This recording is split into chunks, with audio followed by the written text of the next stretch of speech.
നിങ്ങൾക്ക്. Hello hi.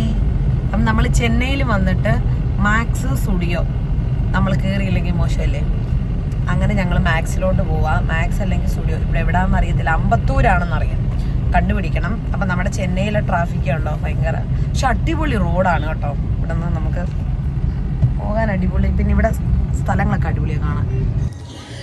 ചെന്നൈയിലെ traffic road നല്ലതാണെങ്കിലും നമ്മൾ എല്ലാ റോഡിനും ടോൾ കൊടുക്കണമെങ്കിലും ചെന്നൈയിലെ ട്രാഫിക് അതിഭീകരമാണ്. ഇവിടുത്തെ സ്ത്രീകളെല്ലാം ഭയങ്കര സൂപ്പർ ഹീറോ ആണെന്ന് പറയാൻ പറ്റും. കാരണം അവിടെ ഇവിടെയൊക്കെ വഴിയാണ്, അതിലൂടെയാണ് ഇവരിങ്ങനെ വണ്ടി ഓടിച്ചുകൊണ്ട് വരുന്നത്. അവരെ നമുക്ക് ഹാറ്റ്സ് ഓഫ് ചെയ്തേ പറ്റത്തുള്ളൂ. ഇവിടെ നമ്മൾ വണ്ടി ഓടിച്ച് പഠിച്ചു കഴിഞ്ഞാൽ പിന്നെ നമുക്ക് ലോകത്ത് എവിടെയും വണ്ടി പഠിക്കാം, കാരണം അമ്മാതിരി ട്രാഫിക്കാണ്. പിന്നെ അതുപോലെ തന്നെ ഇതാണ് മാക്സ്. നമ്മൾ ഫസ്റ്റ് മാക്സിലാണ് കയറിയത്. മാക്സിൽ കളക്ഷനുണ്ട്, പക്ഷേ എനിക്ക് അത്രയ്ക്ക് അങ്ങോട്ട് ഇഷ്ടപ്പെട്ടില്ല. ഞാൻ കുഞ്ഞുങ്ങൾക്ക് 2 തുണി മാത്രമേ എടുത്തുള്ളൂ. അതൊന്നും എനിക്ക് വിവരിച്ചെടുക്കാനും കാര്യങ്ങളൊന്നും പറ്റിയില്ല. അത് കഴിഞ്ഞിട്ട് നേരെ ഞങ്ങൾ പോയത് സ്റ്റുഡിയോ ആണ്. എപ്പോഴും നമ്മുടെ സ്റ്റുഡിയോ ആണല്ലോ ഭയങ്കര നല്ലത്, നാട്ടിലാണെങ്കിലും ഇവിടെ ആയാലും. അപ്പോൾ ഇവിടെ ആണെങ്കിൽ നല്ല കളക്ഷനുണ്ട്, നമ്മുടെ നാട്ടിലെ പോലത്തെ തന്നെ നല്ല കളക്ഷനുണ്ട്. ഇവിടുത്തെ സ്റ്റുഡിയോ മാക്സിൽ ഞാൻ ചെന്നൈയിൽ ആദ്യമായിട്ടാണ് കയറുന്നത്. ഇവിടുത്തെ പല സ്ഥലങ്ങളിലും സ്റ്റുഡിയോ മാക്സ് ഉണ്ട്. ഇത് നമ്മൾ അമ്പത്തൂരിലെ സ്റ്റുഡിയോ മാക്സിലാണ് കയറിയത്. പക്ഷേ ഇവിടെ നമ്മുടെ നാട്ടിലെ പോലെ തന്നെ നല്ല നല്ല കളക്ഷൻസ് ഉണ്ട്. എനിക്ക് കൈ കിട്ടിയത് കുറേയൊക്കെ ഞാൻ എടുത്തു. അതുപോലെ തന്നെ വെറൈറ്റി കളക്ഷൻ ഉണ്ടെന്ന് തന്നെ പറയാൻ പറ്റും. ഈ കുർത്ത ആയാലും എല്ലാം നല്ല രസമുണ്ട് എല്ലാം.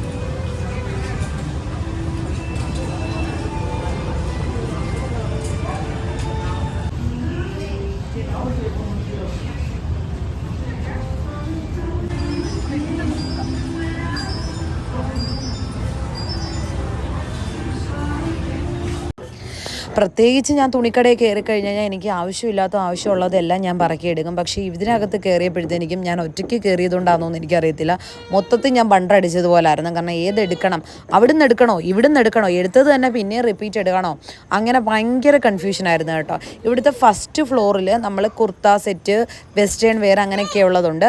സെക്കൻഡ് ഫ്ലോറിലാണ് കുഞ്ഞുങ്ങളുടെ ഡ്രസ്സ് കാര്യങ്ങളൊക്കെ ഉള്ളത്. അപ്പം എന്നെക്കൊണ്ട് പറ്റുന്നതെല്ലാം ഞാൻ എടുത്ത് ട്രയലൊക്കെ ചെയ്തു നോക്കി, അത്യാവശ്യം എടുത്തു. അതിനുശേഷം നമ്മൾ അമ്പത്തൂരിലുള്ളൊരു മാർക്കറ്റിലൂടെയാണ് പോയത്. അവിടെ മാർക്കറ്റിനകത്ത് നല്ല മീനുകൾ, ഫ്രഷ് മീൻ, അതുപോലെ ഒരുപാട് കടകളുണ്ട്. പ്ലാസ്റ്റിക് കട കണ്ടു കഴിഞ്ഞാൽ പ്രത്യേകിച്ച് നമ്മൾ അതിനകത്ത് കയറും എന്നുള്ള കാര്യം അറിയാമല്ലോ. അങ്ങനെ ഇത് വെളിയിൽ നിന്ന് നോക്കിക്കഴിഞ്ഞാൽ കണ്ടോ കുറേ പ്ലാസ്റ്റിക് ഇങ്ങനെ അടുക്കി വെച്ചേക്കുന്നു. അകത്തോട്ട് കയറുമ്പം ഭയങ്കര വിശാലമാണ് കേട്ടോ. ഏതെടുക്കണം, എവിടുന്ന് തുടങ്ങണമെന്നുള്ളൊരു കൺഫ്യൂഷനാണ്.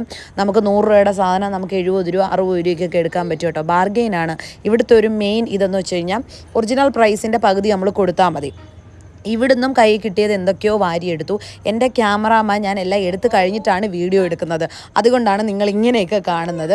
പക്ഷേ മൊത്തത്തിൽ നൈസായിരുന്നു കേട്ടോ. ഇവിടുത്തെ ആൾക്കാരായാലും എല്ലാം നമ്മളോട് ഭയങ്കര കാര്യമാണ്. നമുക്കിപ്പം വീഡിയോ എടുക്കുന്നതിനകത്താണെന്നില്ല വലിയ കുഴപ്പമൊന്നുമില്ല. പക്ഷേ ഇതൊക്കെ നല്ല രസമല്ലേ. നമ്മുടെ ഇവിടെ ഇങ്ങനത്തെ ഉള്ളൂ. നമ്മുടെ അവിടെ 150 രൂപ പറഞ്ഞാൽ നമ്മൾ 1 രൂപ കുറഞ്ഞു കഴിഞ്ഞാൽ അവർക്ക് പിന്നെ ഭയങ്കര ഇതാണ്. ഇവിടെയൊക്കെ 100 രൂപ പറഞ്ഞ് 100 രൂപയ്ക്ക് പായ, നല്ല നല്ല പായ, പിന്നെ ബക്കറ്റുകളെല്ലാം ക്വാളിറ്റി സാധനങ്ങളും കൂടിയാണ് ഇരിക്കുന്നത് കേട്ടോ. നല്ലൊരു നല്ലൊരു എന്താ പറയുക, ഒരു പ്ലാസ്റ്റിക് കട എന്ന് തന്നെ പറയാം. കണ്ടോ, വെളിയിൽ നിന്ന് കാണുമ്പോൾ ചെറുതാണ്.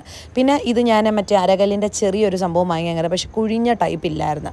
അതുകൊണ്ട് ഇവിടുന്ന് ഞാനൊരു ചീനിച്ചട്ടി വാങ്ങിച്ച്, വലിയൊരു ചീനിച്ചട്ടി 280 രൂപ. അതും എനിക്ക് കാണിക്കാൻ പറ്റിയില്ല, എൻ്റെ ക്യാമറാമാൻ അതൊന്നും എടുത്തില്ല. അതാണ്. അപ്പോൾ അതിനുശേഷം ഇവിടുന്നും പുള്ളിക്കാരൻ നമുക്ക് വില കുറച്ച് തന്നു കേട്ടോ. പിന്നെ ഇവിടെ നല്ലൊരു ബേക്കറി ആയിരുന്നു. ക്രീംസ് എന്നങ്ങണ്ടാണ് ഇതിൻ്റെ പേര്. നമ്മൾ ഇവിടെ വന്നിട്ട് നമ്മൾ അവിടെ ക്യാഷൊക്കെ അടച്ചിട്ട് നമ്മൾ ടേബിളിൽ വന്നിരിക്കുമ്പം അവർ ടോക്കൺ നമ്പർ വിളിക്കും. നമ്മൾ ചെന്നപ്പോൾ കുറച്ച് ആൾക്കാരൊക്കെ ഉണ്ട്, എന്നാലും നമുക്ക് ടോക്കൺ നമ്പർ ഉണ്ടായിരുന്നു. ടോക്കൺ നമ്പർ വിളിക്കുമ്പോൾ നമ്മൾ പോയി നമ്മുടെ സാധനം കളക്ട് ചെയ്യുക. അപ്പം നമ്മൾ ഫസ്റ്റ് മാംഗോ ജ്യൂസ് പറഞ്ഞു. അത് കഴിഞ്ഞിട്ട് പിന്നെ ചിക്കൻ സാൻഡ്വിച്ച് പറഞ്ഞു. പിന്നെ പറഞ്ഞത് ഇതുപോലൊരു ഡ്രൈ ഫ്രൂട്ടിൻ്റെ കേക്കും പറഞ്ഞു. 460-500 രൂപ കണ്ടായി കേട്ടോ. ഇവിടുത്തെ നല്ല ഫുഡിനൊക്കെ നമ്മൾ നല്ല പൈസ കൊടുക്കണം. അത് കഴിഞ്ഞിട്ട് പിന്നെ ഞങ്ങൾ പിസ്സയൊക്കെ വീട്ടിലോട്ട് പിള്ളേർക്ക് വാങ്ങിച്ചുകൊണ്ട് പിസ്സയൊക്കെ പറഞ്ഞു. അങ്ങനെ മൊത്തത്തിലൊരു വൈബ്, മാർക്കറ്റ്, ഫുഡ് എല്ലാം കൂടി സൂപ്പറായിരുന്നു. അപ്പോൾ അത്രയൊക്കെ ഉള്ളൂ. അപ്പം നമ്മുടെ വീഡിയോ ഇഷ്ടപ്പെട്ട് കഴിഞ്ഞാൽ എല്ലാവരും ഒന്ന് സപ്പോർട്ട് ചെയ്യാം കേട്ടോ. അപ്പോൾ അത്രയേ ഉള്ളൂ. എല്ലാവർക്കും ടാറ്റാ.